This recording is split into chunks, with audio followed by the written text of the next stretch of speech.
Le monde paysan était en démonstration de force ce matin. Près d'une centaine de tracteurs en provenance des quatre coins des Deux-Sèvres a convergé vers Parthenay.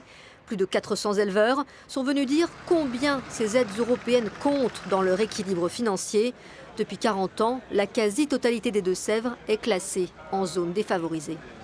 9 millions d'euros pour le département par an, 7 000 euros en moyenne par exploitation pour plus de 2000 agriculteurs, donc un enjeu très important. Indemnité compensatoire de handicap naturel ou ICHN, c'est le nom de cette subvention européenne. Beaucoup de jeunes éleveurs ont choisi de s'installer ici justement pour en bénéficier.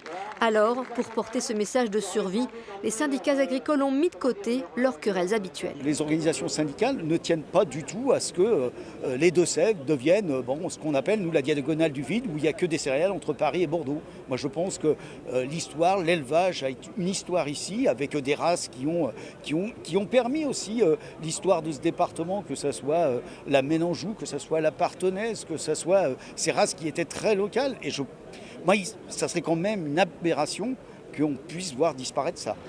Unité des élus aussi. Tous bords politiques confondus, ils tentent d'infléchir la nouvelle carte de ces zones défavorisées.